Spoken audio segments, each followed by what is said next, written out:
안녕하세요. 21학년도 수능이 끝났습니다.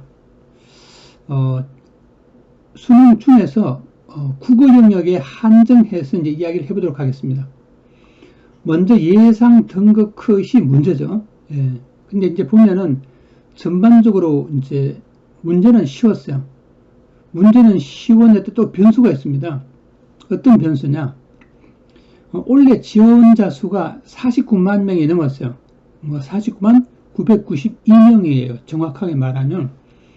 그래서 작년에 비해서 한 5만 명 이상 줄어든 거죠. 예.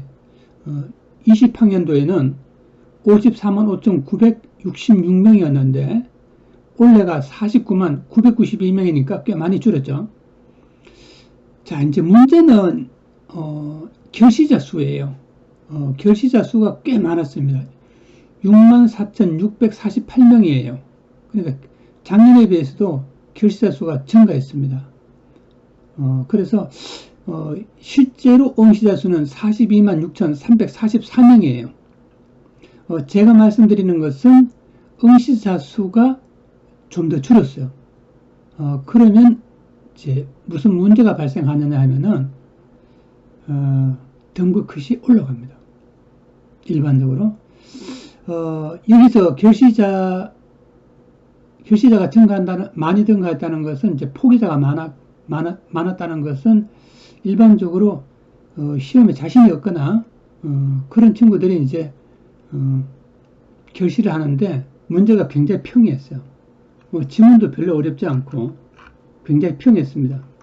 이제 4번에서 7번 사이는 주로 뭐냐면은 화법과 작문의 혼합 문제였는데 이것도 그렇게나 어렵진 않았어요. 예. 특히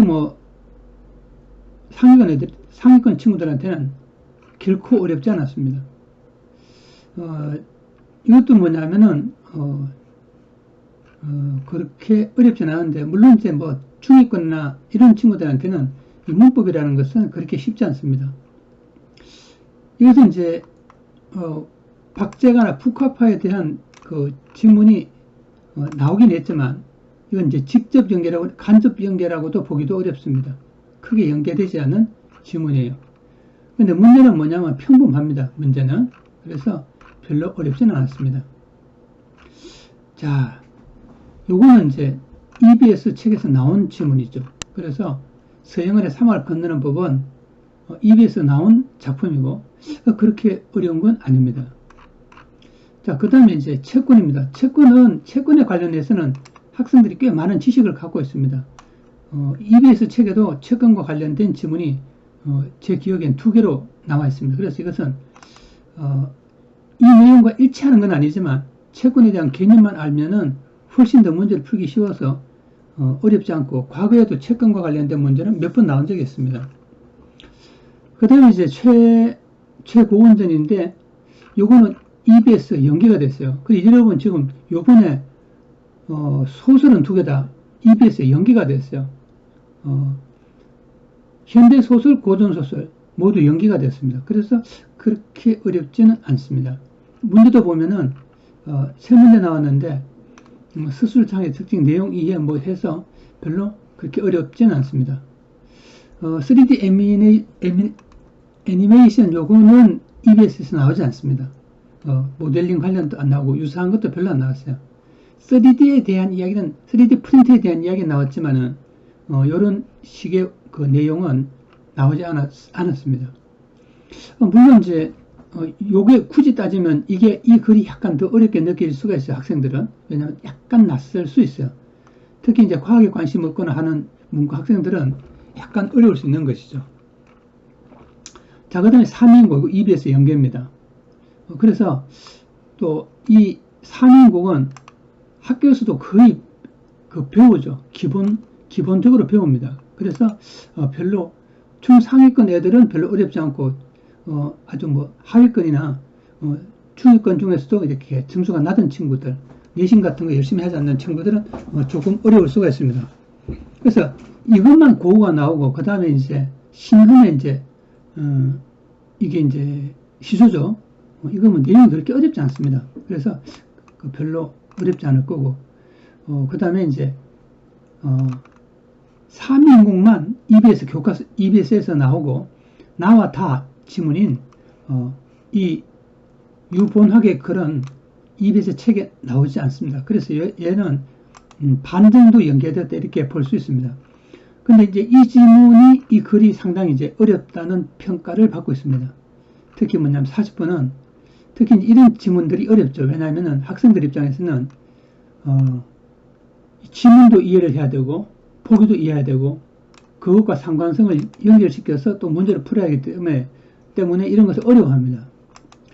이러면 다시 말 이런 것들은 보통 뭐냐면 보기의 관점에서 지문을 읽는 거예요. 그 다음에 이제 감상한 것이죠. 그래서 이건 이제 보기의 관점에서 해석한 것이기 때문에 이제 이런 것은 아무래도 좀 어렵게 느껴질 수 있습니다. 흔히 말하는 지금 킬러 문항으로 이야기를 합니다. 지금 이야기되고 있는 게 29번과 40번입니다. 자, 그 다음에 이제 이용학의 그리움입니다. 이용학의 그리움은 이제 EBS 연계는 아니죠. 아닌데 흔한 그게 뭐 좀 비교적 많이 알려진 작품입니다. 저한테 배운 친구들도 고1 때 주로 이제 이용학의 그리움을 가르쳐요. 아니면, 저한테 이제 처음에 온 친구들은, 이용학의 그리움을 가지고 시를 어떻게 해석하는지를 가르치는데, 뭐 그렇게 어렵진 않아요. 그 다음에 이제, 물론 내용을 깊이 해석하면 그 난이한 어려운 점이 없진 않은데, 이 보통 문제를 푸는 거 하는 데서 그렇게 어렵지 않습니다. 그 다음에 이시영의 마음의 고향 2입니다. 이 작품은 그렇게 흔한 작품은 아니에요. 그래서 이 두 개 다가 비연계입니다. 그래서 약간 낯설게 느껴지긴 하지만 근데 보면은 내용 자체가 평범해요. 문제 자체가 아주 평범합니다. 전통적으로 가장 기본적인 어떤 패턴에 의해서 95점 이게 1등급이라고 생각됩니다. 95점은 약간 센 맛은 있어요. 예, 근데 93, 4 정도는 되지 않을까. 92점은 좀 약한 것 같아요. 제가 생각에는. 자, 여러분, 또 하여간, 시험, 결과를 기다리면서, 하여 올해 좋은 결과가 있기를 기원합니다. 감사합니다.